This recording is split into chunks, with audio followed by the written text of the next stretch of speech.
Pastor தாங்க கஷ்டப்படுறது. சுவிசேஷகன் நல்லா தான் இருப்பான், பாட்டுக்காரன் நல்லா தான் இருப்பான். கீபோர்டு போட்டு பாட்டு பாடுனா கன்வென்ஷன் கூப்பிடுறீங்க. பாட்டுக்காரனுக்கு என்ன கன்வென்ஷன் பேச தெரியும்? பாட்டுக்காரன் சும்மா டான்ஸ் ஆடி பாட்டு தான் பாடுவான். அவனுக்கு கொண்டு போய் 2 லட்சம் 3 லட்சத்தை காணிக்க கொடுப்பீங்க. ஒரு மிஷினரி வந்தாருன்னா ஆயிரக்கணக்கான ரூபாயை, லட்சக்கணக்கான ரூபாயை காணிக்க கொடுப்பீங்க. அவன் ஊரெல்லாம் கலெக்ஷன் பண்ணுவான். மிஷினரி அவன் இங்க மட்டுமா கலெக்ஷன் பண்றாங்க? அவன் வேர்ல்டு ஃபுல்லா கலெக்ஷன் பண்ணுவான். எல்லா மிஷினரி ஸ்தாபனத்திலும் 500 கோடி 400 கோடி செலவு பண்ண முடியாம சும்மா தேங்கி கிடக்கு. உங்களுக்கு தெரியாது. அப்பாவிய நீங்க எல்லாம் பாவம். ஏழைங்க கிட்ட ரஷ்யாவுக்கு, அது ஐரோப்பாவுக்கு போனா கலெக்ஷன் பண்றான், லண்டனுக்கு போனா கலெக்ஷன், அமெரிக்கா போனா கலெக்ஷன். மிஷினரி ஊழியம் என்ன? நாங்க 2000 மிஷினரிகளை வச்சிருக்கிறோமா இந்தியாவில். 2000 மிஷினரிக்கு 2000 இடத்துல ஸ்பான்சர் கிடையாது, 20,000 இடத்துல ஸ்பான்சர் எடுப்பான்.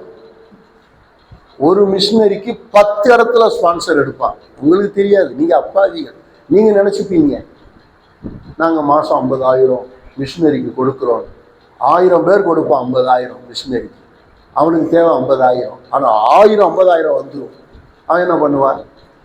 அவன் ஹாஸ்பிட்டல் கட்டிக்கிட்டு, பள்ளிக்கூடம் கட்டிக்கிட்டு, சபை கட்ட சொல்லி கர்த்தர் அழைச்சாருன்னா இவன் ஒரு 100 பள்ளிக்கூடத்தை கட்டி வச்சுக்கிட்டு, 100 ஹாஸ்பிட்டலை கட்டி வச்சுக்கிட்டு, அங்கே ஒரு டீச்சரை போட்டு சம்பளத்துக்கு வேலை செஞ்சுக்கிட்டு, கவர்மெண்ட் செய்ய வேண்டிய வேலையை இவன் செஞ்சுக்கிட்டு இருப்பான். கேட்டால் மிஷினரிம்பான். சத்தியம் படிக்காதனால வந்த விளைவு. மிஷினரியை குறித்து நீங்கள் சத்தியம் படிச்சீங்கன்னா இப்படி செய்ய மாட்டீங்க. உங்கள் பணம் வேஸ்ட் ஆக. உலகத்துக்காக ஜெபம். இலங்கை ரசிக்கப்படணும்னு ஜோம் பண்ணி யுத்தம் வரக்கூடாதுன்னு ஜோம் பண்ணி என்னத்தை கண்டீங்க? நான் கேட்குறேன். இயேசுநாதர் சொன்னார் மற்ற 24:7-8, ஜனத்துக்கு விரோதமாய் ஜனம், ராஜ்யத்துக்கு விரோதமாய் ராஜ்யம், பஞ்சங்கள், கொள்ளை நோய்கள், பூமி அதிர்ச்சிகள், யுத்தங்கள் வரும்னு சொன்னார் இல்ல? அப்ப இயேசுநாதர் வரும்னு சொன்னா வருமா? இல்ல நீ ஜெபம் பண்ணி அதை தடுக்கலாமா? அப்ப இயேசுநாதர் சொன்னதையே நீங்க ஜெபம் பண்ணி தடுத்துருவீங்களா? எவ்வளவு பெரிய ஆளுங்க நீங்க, எவ்வளவு பெரிய ஆளுங்க. கொள்ளை நோய் வருமா வராதா? நீ கொள்ளை நோய்க்காக ஜெபம் பண்றதுனால கொள்ளை நோய் வராம இருக்க போறதே இல்லை. கொரோனா இயேசுவின் நாமத்துல கொரோனாவை கட்டுகிறேன். என்னடா கட்டுகிறேன்?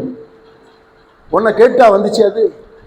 அது வந்ததும் உனக்கு தெரியாது, அது போனதும் உனக்கு தெரியாது. அது வாட்டுக்கு வரும், அது வாட்டுக்கு போகும்.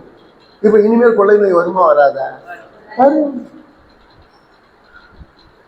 பூமி எதிர்ச்சி வரக்கூடாதுன்னு நீ ஜெபம் பண்ண உடனே கர்த்தர் ஜெபத்தை கேட்டுருவாரா? அப்படி ஒரு ஜெபமே கிடையாது பைபிள்ல. தாய்லாந்துல வரும், வந்துச்சு. இந்தியாவில் வரும், இலங்கையில் சுனாமி வரும், இந்தியாவில் சுனாமி வரும். கடைசி காலத்துல பூமி அழிவுக்கு நேராய் ஓடிக்கொண்டிருக்கும். அதை யாரும் தடுக்க முடியாது. அதனால உலகத்துக்காக ஜெபம் ஜெபம் ஜெபம் ஜெபம்னு டயத்தை வேஸ்ட் பண்ணி, ரஷ்யாவுக்காக ஜெபியுங்கள், ஜப்பானுக்காக ஜெபியுங்கள், அங்கே யுத்தம், உக்ரைன் யுத்தத்தை நிறுத்தும்படி ஜெபியுங்கள், ஈரான் யுத்தத்தை நிறுத்தும்படி ஜெபியுங்கள். நீ போய் நில்ல. எதுக்கு ஜெபிக்க? ஜெபம் போய் அங்க போய் நில்லு. போய் புட்டின போய் பாரு.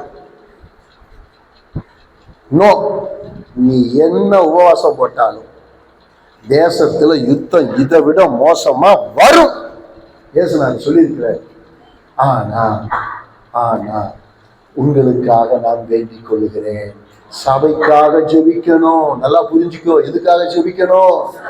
இந்த சபைக்காக ஜெபிக்காம எப்ப பார்த்தாலும் உலகம் உலகம் உலகம். உலகத்துக்கு சமாதானத்தை தாரு, உலகத்துல நல்ல ஆட்சியை தாரு, உலகத்துல நல்ல லீடர் வரட்டும். நான் கேட்கிறேன், அதுவே துன்மார்க்கம். அதுல எப்படி நல்லவன் வருவான்? நல்லவன் எங்க வரணும்?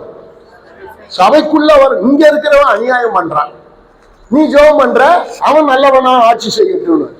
நம்ம ஆட்சி 1000 வருஷம் இந்த பூமி ஆளுகை செய்ய போறோம். அப்ப நல்லாட்சி நம்ம செய்வோம். இவங்க எல்லாம் கள்ளனும் கொள்ளைக்காரன். அவன் அப்படித்தான் ஆட்சி செய்வான். நீ எவ்வளவு ஜெபம் பண்ணாலும் ராஜாக்கள் ரட்சிக்கப்படணும்னு ஜெபம் பண்ணு. 1 தீமோத்தேயு 2:1-2-3 ராஜாக்கள் ரட்சிக்கப்படணும்னு ஜெபம் பண்ணு. அதிகாரிகள் ரட்சிக்கப்படணும்னு ஜெபம். இந்த ஒரு ஜெப குறிப்பு தவிர வேறு எந்த ஜெப குறிப்பும் வேதத்தில் எழுதப்படவே இல்லை. அலசி பாருங்க, ஆதியாகமத்திலிருந்து வெளிப்படுத்தின விசேஷம் வரைக்கும். பழைய ஏற்பாட்டு விதி வேற. இஸ்ரவேலர்களுக்கு சொன்னார், உன் தேசத்துக்காக ஜெபம் பண்றா, உன் எருசலேமுக்காக ஜெபம் பண்ணு. அது அவனுக்கு சொன்னாரு. எருசலேமுக்கு உங்களுக்கு என்ன சம்பந்தம் நான் கேட்கிறேன். எருசலேமுக்கு உங்களுக்கு என்ன சம்பந்தம்? உங்களுக்கும் சபைக்கும் தான் சம்பந்தம். ஒரு அல்லையா சொல்லு. சபை தான் எருசலேம், ஆவிக்குரிய எருசலேம். ஆமென். அப்ப சபை வளரணுமா இல்லையா? சபையில எழுப்புதல் வேணுமா வேண்டாமா? சபையில் அற்புதம் நடக்கணுமா நடக்கூடாதா? அதுக்கான ஜெபம் பண்ணுங்கிறேன். உங்க ஜெப நேரம் எல்லாம் சபைக்கு திரும்பட்டும். சபை இந்த இடத்துல எப்படி வேலை செய்யுதுன்னு பாருங்க. பிசாசு வஞ்சகம்.